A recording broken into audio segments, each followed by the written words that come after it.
An example from IEEE where that is, so we can... I don't know, I can ask his editor. Yes. But he just mentioned that. Because it'd be nice for teaching, because it's Yeah. So, well, these are like that. It's not very often happens, so don't worry about it. Okay, so that was the introduction and what you should include here. And at the end, you can write about how the article is organized. So at the end, not in the abstract. So this part, the introduction part, is of course a very important part of your paper. And if you go to the full text version, Oh, that's German. yeah, it's a German computer. You are not connected in any Wi-Fi.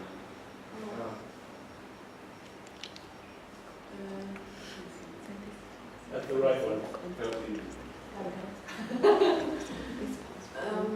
Maybe Ellen, you have to. I wanted to show you just how papers are structured. So in It's asking for additional required information. Yeah, it's connecting. okay. So how do you usually read articles if you found an article and then a database? Do you read them from the beginning at the end, or sorry? Yeah, yes. But if you are in the full text, how do you read the full text? The full text, from the introduction until the conclusion. Do you ever read the full text? No, you should. I mean, what we... Is it not working? You can disconnect it, right? Well, usually you go to the introduction, because the introduction includes the information about the problem formulation, and also can have information already about the result, your decision. And then you go to the conclusion, and this is actually how others are reading papers. So introduction, conclusion, and based on that they decide if they would like to at all read the whole article, actually, which is the core of your work, the methodology. So keep this in mind, introduction, conclusion, these are very important parts of your paper, because this is where you have to convince the reader to go more into the methodology. Okay?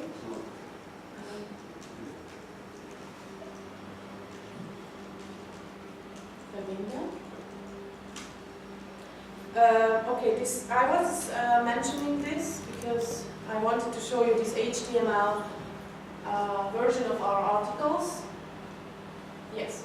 So we have, of course, all articles are available in PDF. You can download the PDF, but now we have 1.7 million HTML versions as well. Also, in addition to the PDF, and here you can jump between the sections of the paper. So if you find a good paper, you can go to the HTML version and learn a little bit about how these papers are structured. So you go here, and it's easily visible, and you can of course jump between the introduction to the conclusion here and learn about that. If you would like to understand an article more easily, you go to the figures and pictures here, and you can also download these pictures to your computer. This is a German computer, sorry. But because I work in Germany. So you can download all figures and pictures from the HTML versions of our articles, and within the university, if you are using it for a presentation or if you're writing a paper, you can download the pictures, or if you're teaching, you can download the pictures. You have to just cite that you're using this from here, from IEEE Explore, but it's included in the license to use. But if you would like to publish a journal article and use a figure from IEEE Explore or a picture, or you would like to adopt a picture, you have to ask for rights and permission, because the copyright is with the IEEE. Okay, so inside the university, it's okay, you have to cite, but if you would like to publish an article at Elsevier, Wiley, or IEEE even, but in a different journal or other article, you have to ask for rights and permission, and you can do this here. On the left-hand side, you can go here, rights and permissions, and you will be linked to another website where you have to answer some questions, what you would like to use this picture for and so on, and then probably you don't have to pay, but you have to have the permission from the publisher to use it. Okay? And if you are publishing with us, you have to also send a nice picture and a biography.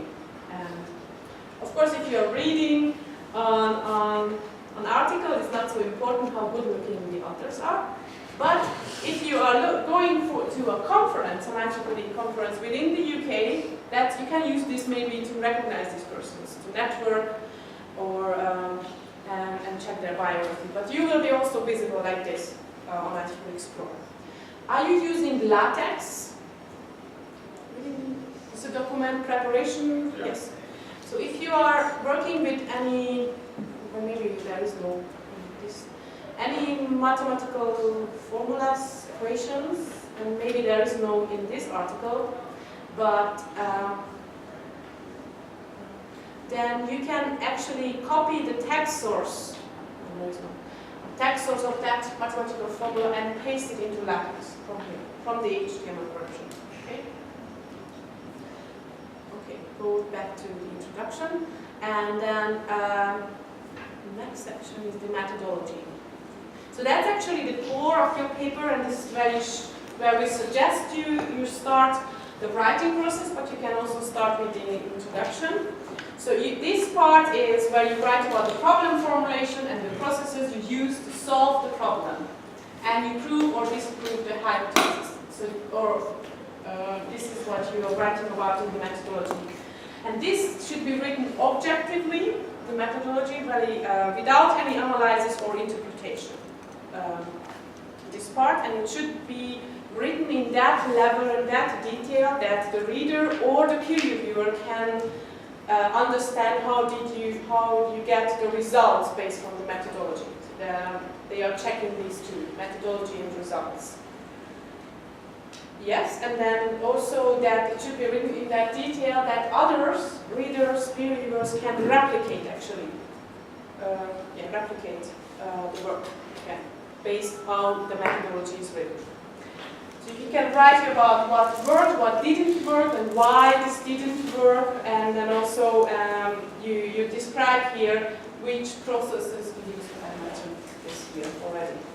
The methodology, here you can use, of course, to underline and make it easily understandable. You can use tables, figures, and graphs.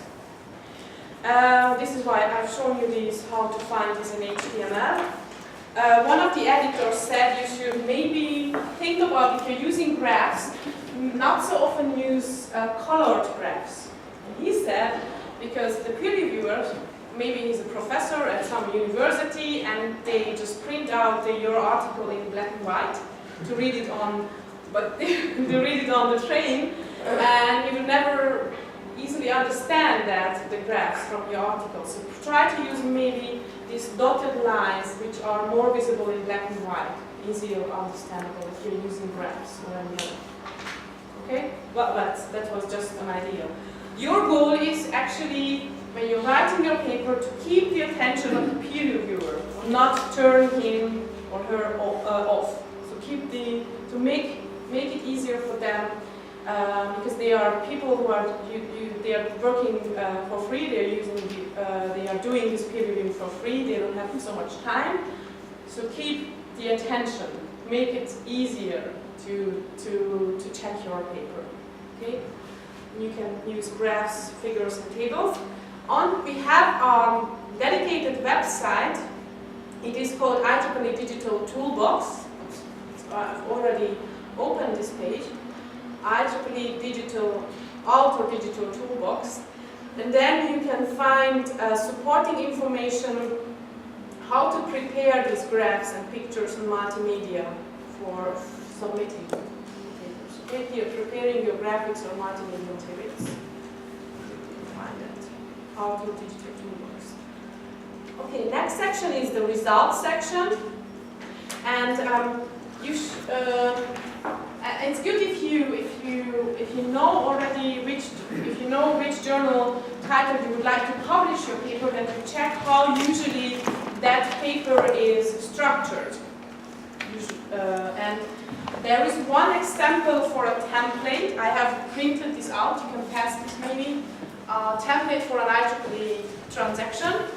So you can check this template, of course, and you can, we suggest that you also check how papers are structured, because sometimes the discussion is together with the conclusion, depends on the journal. But here in the result list, in the result part of the paper, the reader and actually the peer review as well will determine if you have in fact found a better solution than previously published. So very important part of the paper. And here we write about actually, in a way, sometimes you present the raw data, or you write about what did you find out, which is new, but it wasn't known before. And yes, or you can write about how your results compare with other results from other previously published papers. Yes, so how to present the results, and then and to interpret the results in the discussion. But sometimes the discussion is together with the conclusion, which is the next part of the paper. The conclusion, the last part. This is actually, you are reminding the reader again from the basic, the key part of your paper again, and you write about what the benefits actually are for what could be the benefits of your research. Sometimes you forgot what actually why you are doing this, so how this could be used, and also suggest future areas for research. That's very important for you as well if you're reading, because if you can find a good paper and in the conclusion good ideas where you could maybe build your research projects upon, this is the place to check in the conclusion, because this is where most of the authors are making these suggestions, and you can find maybe ideas where you could follow and build upon. Okay? Yes, benefits important. Where do we go from here? Suggest future ideas. And this is why it's important, if you are a PhD student, to use the full text searching as well. Because in the full text searching, the conclusion is not included in the metadata. You have to check in the full text as well of the databases to find if there's someone else published already about your idea. There are a lot of papers, and to find good also to future research areas for your topics. And check the full texts as well, not only the metadata. Okay, the last is the reference list. So these are very often, there are mistakes, and mistakes happen. But here you are probably using the Citation Manager program. Citation Manager, EndNote, RefWorks. Yeah. RefWorks? We've got RefWorks, we've got RefWorks. Flow, those are two we, but Yeah. people use other things as well. Yes. So IEEE journals, they have a certain style how to prepare the reference list. You can check this in this template as well at the end, how to cite papers, how to cite chapters, patents or reports, how to reference them, sorry. And in this Citation Manager programs, if you download citations from different databases, you can change the form into IEEE style. So you can work with them in the Citation Manager program to change the style into the IEEE style of reference list. Okay? So that's one way. Important is here, what kind of information you should actually cite. What do you think? Let's cite something from Google, or maybe you should make sure that's checked information by someone else. Everything you got from somebody else and yourself, isn't it? But if you got, how do you know that the information is correct, what you get from others? Is it, yeah. If it's published in, for example, or ACM Or any other, yeah. So peer-reviewed information. Peer-reviewed information. Very important is here to try to not to cite not non-vetted information, for example, dissertations, thesis, or abstract-only information. You should avoid to cite these. Try to cite peer-reviewed information, mostly depending on your field, but at IEEE these are journal articles, the peer-reviewed most current journal articles, conference proceedings, but of course you can cite sometimes ebook chapters. You can cite also standards, patents. If you are citing a document which has not really been published, because that's a preprint or an early access we call, these documents don't have a page number or an issue number, but they have a DOI number. Or when there is a DOI number, you can cite at least that DOI number. Okay? Very important, peer-reviewed and easily findable information. So one of our peer reviewer in Sweden, he said, first when he receives a paper, he checks the reference list. And if there is an article which he cannot find it easily, and he said he will put it into Google just to find the article, but that's correct. But if he cannot find this online, he is not really trusting that.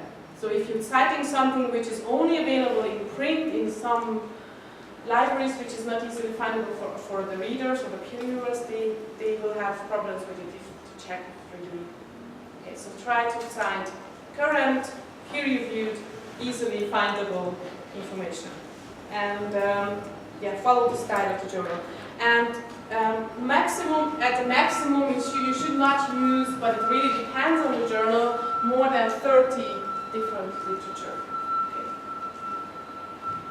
Good, that was the reference list. And what to do at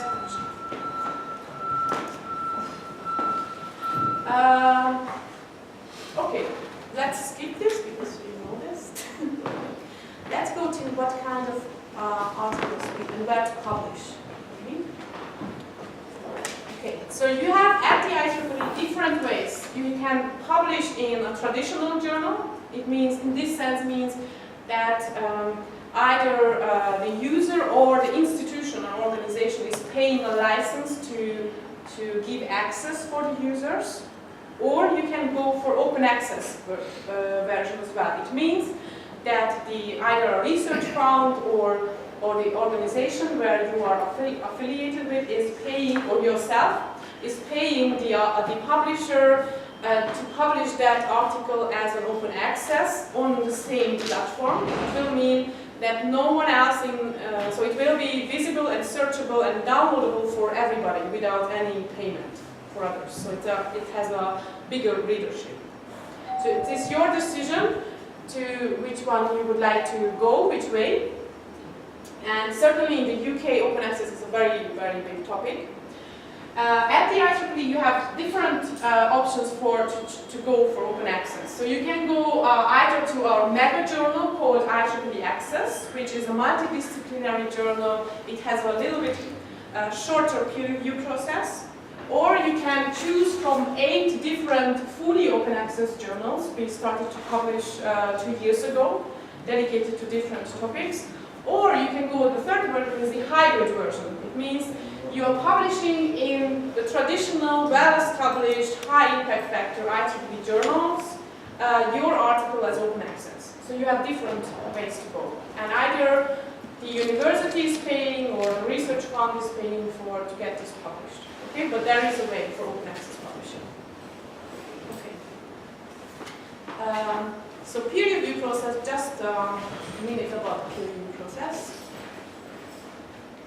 So if you submitted your paper, and this is done usually from the journal's website via an online submission form, your paper will be received. The editor-in-chief will receive it and will send it to an assistant editor, and then the assistant editor has to send your paper to at least, well, in that case of that journal, to 5 peer reviewers, and at least 2 or 3 has to peer review, has to check the article. So it means one journal, in this case that journal had a pool of 300 peer reviewers. and it's really international. So it can be that your paper will be checked by Australian researchers and Russian and so on. You never know.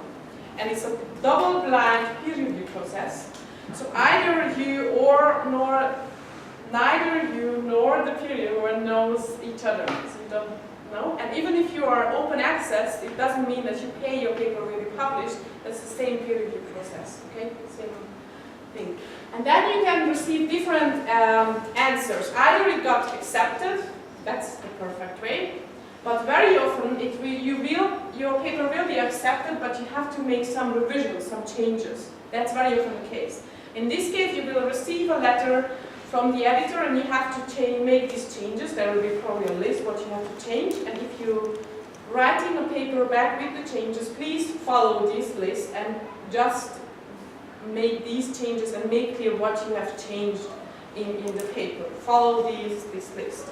Sometimes you get a 30 days deadline to make these changes. If you cannot make this deadline, you can ask for to prolong it, but please do not do it at the end. So, okay. But so these are different ways. But it can be a peer review process can be within 2 months to 12 months. You cannot. Sometimes it's really 1 year. And you cannot submit the same paper to different journals at the same time, unfortunately. So you have to wait really to get an answer. Okay, I think that was a lot for today. And if you have any questions, then you can ask it now.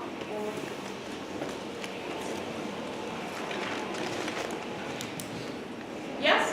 Please, can you go back to the slide on abstract, where you have good and bad abstract? Yes? I have some question on bad abstract. What makes that bad? What makes it bad? Yeah, with bad abstract. Well, I mean, that's meaning of that editor, but it was the main aspect was here that it wasn't written about the problems solved actually, or the results, but it was more about how the paper is structured. Okay. You highlighted some words in red. So Yeah, that was because it was written in first person and present tense.